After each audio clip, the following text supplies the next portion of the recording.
어쩌다 하다가 학생 때는 박노해 선생님을 좋아했고요. 나중에는 요즘은 박노해 작가를 되게 좋아합니다. 가끔 성경 이렇게 읽을 때 그분 시가 생각이 나기도 하고요. 또 이분이 지금은 미얀마 전문 사진작가가 되셔가지고요. 그래서 미얀마 시골 이런 데 한 1년에 2번은 오시는 것 같아요. 와가지고 찍어서 한국에서 사진전도 하고 이제 조용하게 미얀마 어려운 분들, 난민들 이렇게 돕는 일로 많이 이렇게 하시는데, 오늘 본문 말씀 이렇게 읽다가 생각난 건 박노해 시인의 내 마음의 풍경이라는 시입니다. 예전에 너무 좋아가지고 이렇게 해가지고 지하철에서 막 이렇게 보던 시인데요. 왜냐하면 제 인생하고 비슷했던 것 같아요. 시가 이렇습니다. 전문인데요. 지나온 풍경은 늘 초라하고 거칠었다. 그것이 나의 슬픔, 나의 고독이었다. 더 슬픈 것은 내 마음이 나도 모르게 그 풍경들을 조금씩 닮아가는 거였다. 지금 내가 서 있는 풍경은 앞으로도 그리 달라질 것이 없이 그늘지고 쓸쓸하리라. 그래도 내 마음속 풍경이 가슴 시린 고원의 새벽길일 수 있다면, 밖이 험할수록 내 안이 더 환하디 환한 슬픔일 수 있다면, 그리하여 내 가난한 풍경 속에서 맑고 높고 눈부신 그대를 만날 수 있다면, 이런 시인데요. 저는 여기서 딱 2줄이 좋았어요. 밖이 험할수록 내 안이 더 환하디 환한 슬픔일 수 있다면 이라는 거예요. 그런 거 같잖아요. 우리 사람이 자기 겪는 일을 닮아갑니다. 말도 그렇고요. 모든 게 다 그렇습니다. 그런데 오늘 데살로니가후서 말씀의 사도 바울은 우리에게 묻는 것이 있습니다. 아니요. 성령께서 주님의 말씀을 통해서 우리에게 묻는 것이 있죠. 밖이 거칠 때 오늘 내 안에서 무엇이 자라고 있느냐라는 것입니다. 데살로니가 교회 현실이 거칠었습니다. 박해도 있고 환란도 있고, 데살로니가라는 지방이 그렇게 녹록한 곳이 아닙니다. 어렵죠.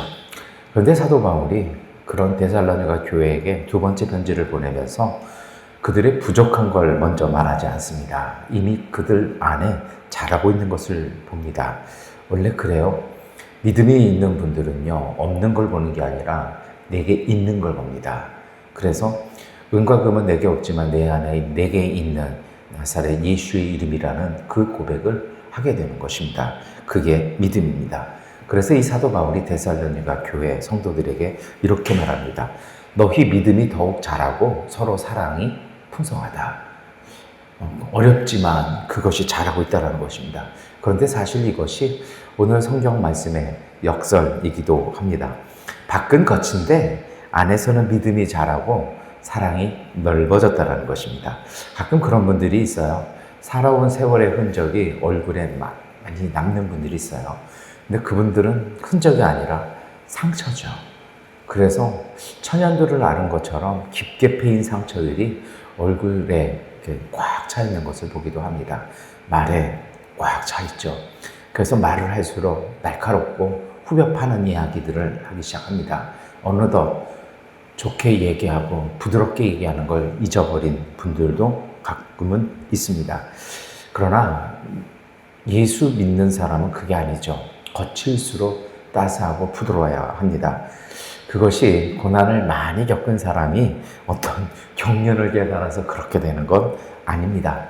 고난은 사람을 얕게 만든지 깊게 만들진 않습니다. 오래된 상처는 사람을 닮게 하죠. 억울함은 마음에 가시를 돋게 합니다. 그래서 후벼 팝니다.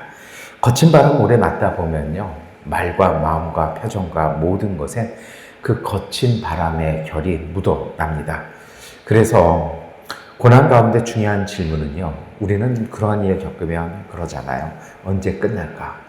그런데 조금 바꿔봐야 됩니다. 나는 이 시간을 통해 무엇을 담고 있는지 볼 필요가 있습니다. 어제 주일에도 그 말씀 드렸는데요. 제 친구 어머니요, 그냥 집에 놀러 가면 생선 비린내 뵐까봐 막 그렇게 난리치시는 그분 모습이요. 그분 평생 교회에서 오실 때 보면 그렇게 향수에 민감하셨어요. 왜냐하면 노량진 수산시장에 일하시니 어디 가도 사람들이 냄새 난다고. 오늘 여러분 우리에게선 어떤 냄새가 날까요? 이건 굉장히 중요한 얘기입니다. 바울은 데살로니가 교회 성도들에게 없는 것을 있게 하라고 요구하기 전에 이미 잘하고 있는 것을 보아서 얘기해 주기 시작합니다. 교회 안에도 문제가 많았죠. 그런데 데살로니가 교회가 희망이 있다라고 사도 바울은 보았습니다. 왜요? 힘든데도 하나님을 찾습니다. 지쳤는데도 누군가를 걱정하는 마음이 남아 있다라는 것입니다. 작아 보여도 그것이 살아있다라는 증거입니다. 아직 하나님께서 일하고 계시면 사람들이 그 마음을 품는다라는 것입니다. 사실 믿음은 흔들리지 않는 것이 아닙니다. 흔들리면서도 내가 어떤 사람이 될 것인지를 그 문제, 어려움, 고난에 넘겨주지 않는 것입니다. 그러나 우리에게 늘 그럴 힘이 있는 건 아닙니다. 가끔 어떤 분들은 뭘 해야만 직성이 풀리는 분들이 있습니다. 그런데 여러분 순서가 바뀌면 안 됩니다. 내 마음, 내가 삶을 살아가는 방법, 내가 말하는 거, 내 영혼, 그 속에서 하나님의 일을 하심으로 옮겨가야지 이것이 풀리지 않은 채로 일만 한다라면 그것은 껍데기에 불과할 겁니다. 조금 지나치게 말씀드려 죄송합니다만 그 일은 박수 받을 일을 하죠. 귀합니다. 그런데 그 영혼은 어떻게 될까요? 우리는 불교처럼요 덕을 쌓지 않습니다. 가톨릭처럼 보상을 바라지 않습니다. 뭘 해야 공로를 쌓아야 우리가 구원받는 것이 아니라 우리의 목표는 예수 그리스도와 하나 되는 것입니다. 우리의 마음과 영혼과 삶이 그리스도의 성품과 일치할 때 주님의 성령은 그러한 우리를 통해서 작지만 분명한 하나님 나라의 일을 이루어 가시는 것입니다. 오늘 우리에게 사실 이걸 잘 할 수 있는 힘이 없죠. 어떤 날은 하루 살아내는 것만으로도 벅찹니다. 기도할 말도 없고 누군가를 품을 여유도 없을 때가 있습니다. 그래서 사도 바울은요, 이 데살로니가 교회 성도들에게 더 강해지십시오라고 이야기하지 않습니다. 대신에 그는 기도합니다. 모든 선을 기뻐함과 믿음의 역사를 능력으로 이루게 하시기를 하나님이 이루어 주실 것이라는 것입니다. 능력이라는 말 우리가 잘 아는 디나미스, 다이너마이트입니다. 그런데 이것은요, 우리 안에 선한 뜻이 삶의 대대로 이루어 가시는 하나님의 힘입니다. 폭발적인 것이죠. 그 작은 것 안에서 어떻게 그 힘이 나올지 모르지만 이미 그것이 불이 붙으면 주체할 수 없는 힘이 나오는 것처럼 하나님은 오늘 우리의 선한 그리스도의 숨결을 통해 그렇게 역사하신다라는 것입니다. 일은 내가 하는 것이 아니라 우리와 함께 하신 하나님이 하십니다. 이것이 오늘 우리의 소망입니다. 내 힘 끝났다고 하나님의 힘까지 끝난 건 아닙니다. 다 포기하고 싶은데도 마음 깊은 곳에서 울려오는 작은 소리가 들릴 때가 있습니다. 그래도 이렇게 살지는 말자. 그 마음 작게 여기지 말자. 그렇게 창피하게 살지는 말자. 어쩌면 이러한 소리 속에 은혜는 자라기 시작하는 것입니다. 하나님은 우리의 삶을 대신 살아주시지는 않습니다. 그러나 혼자 살아가도록 내버려 두시지도 않습니다. 우리 안에 작은 선함을 붙들고 그것이 삶의 결이 되도록 조용히 힘을 더해 주십니다. 그래서 오늘 저는 그것을 하나님의 숨결이라고 부르고 싶습니다. 세상에도 거친 숨결들이 있습니다. 더 빨리, 더 많이 뒤처지지 마라. 반드시 이겨라. 굉장히 거친 숨결을 우리에게 요구합니다.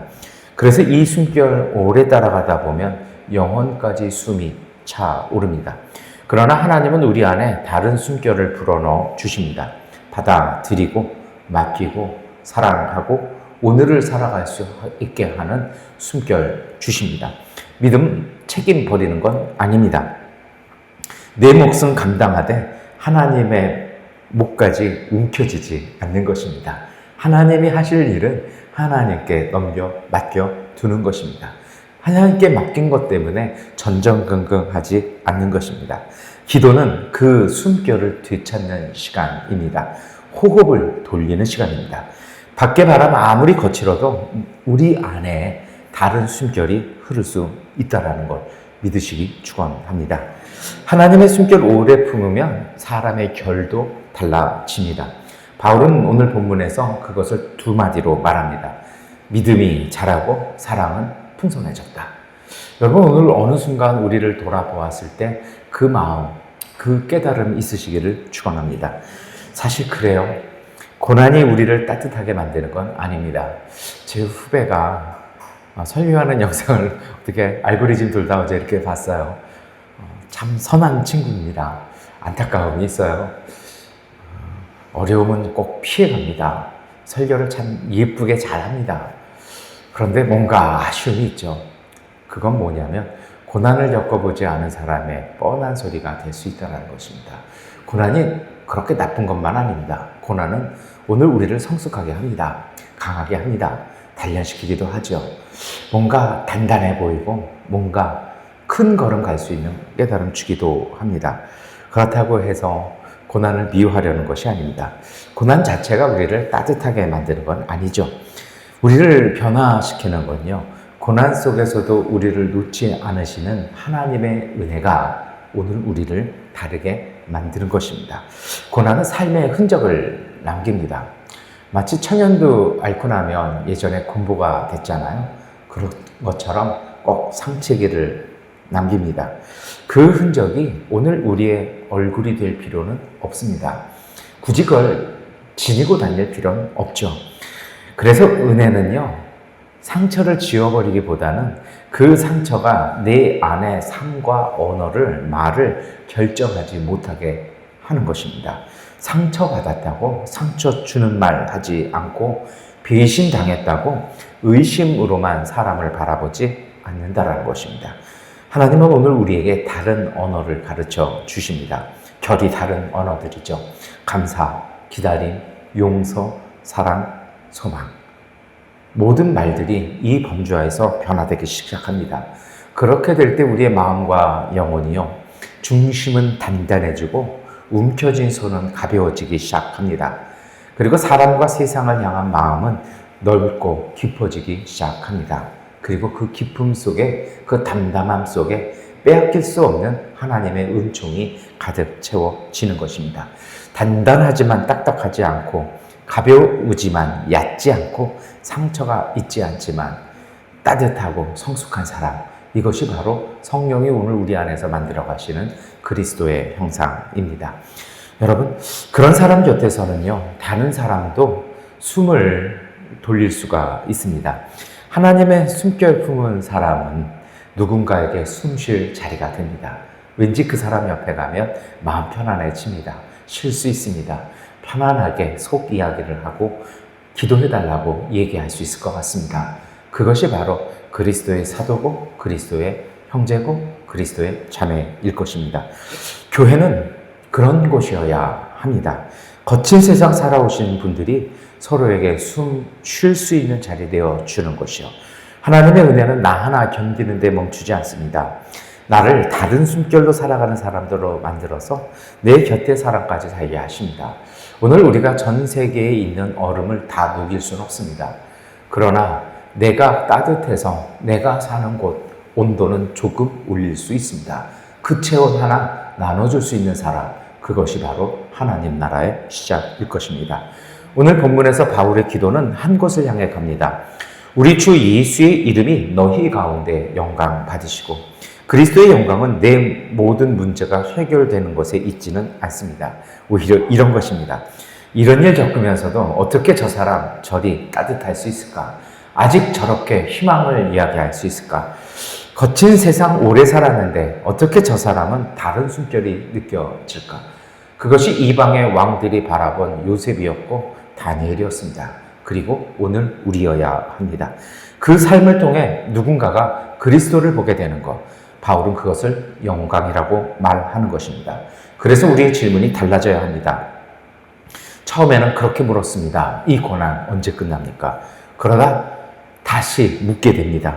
나는 이 시간 지나며 어떤 사람이 되고 있느냐라는 것입니다. 그리고 한 걸음 더 내디뎌야 합니다. 하나님은 이 시간을 지나온 나를 통해서 누구를 살리고 무엇을 따뜻하게 하실까? 믿음은 그렇게 자라는 것입니다. 이제 우리 기도할 시간입니다. 밖의 바람이 오늘 더 거칠 수 있습니다. 그러나 밖이 거칠수록 하나님의 숨결은 더 깊습니다. 그 숨결을 품고 오늘 우리에게 주어진 길 걸어가시기를 축원합니다. 하나님은 우리의 중심을 단단하게, 움켜쥔 손은 가볍게, 사람을 향한 마음은 넓게 하십니다. 그리고 우리를 거친 세상 닮아가는 사람들이 아니라 삶의 그리스도의 결이 묻어나는 사람으로 빚어 가십니다. 이 은혜로 행복하시기를 축원합니다. 기도하겠습니다. 주님, 삶의 거친 풍경 지나느라 지친 마음을 이 새벽에 하나님께 맡겨드립니다. 걱정 조금 가벼워지고 마음은 맑아지게 하시어 우리 안에 거룩한 숨결 불어넣어 주옵소서. 가정에는 웃음을 주시고 아픈 몸에는 새 힘 주시며 생업에는 필요한 길을, 중요한 선택에는 필요가 아니라 맑은 지혜를 주옵소서. 무엇을 해서 내가 예수 믿는 사람이라는 걸 증명하는 것이 아니라 내 영혼과 내 숨결이 그리스도의 향기를 품어내어 예수님과 하나 되게 하여 주옵소서. 사랑하는 이들을 지켜주시고 막힌 곳에는 작은 길 열어 주옵소서. 그래서 오늘도 주어진 삶을 감사히 품으며 거친 세상 그 풍경 속에서도 예수님의 따뜻한 얼굴 알아보며 예수님 향해 걷게 하여 주옵소서. 예수 그리스도의 이름으로 기도드립니다. 아멘.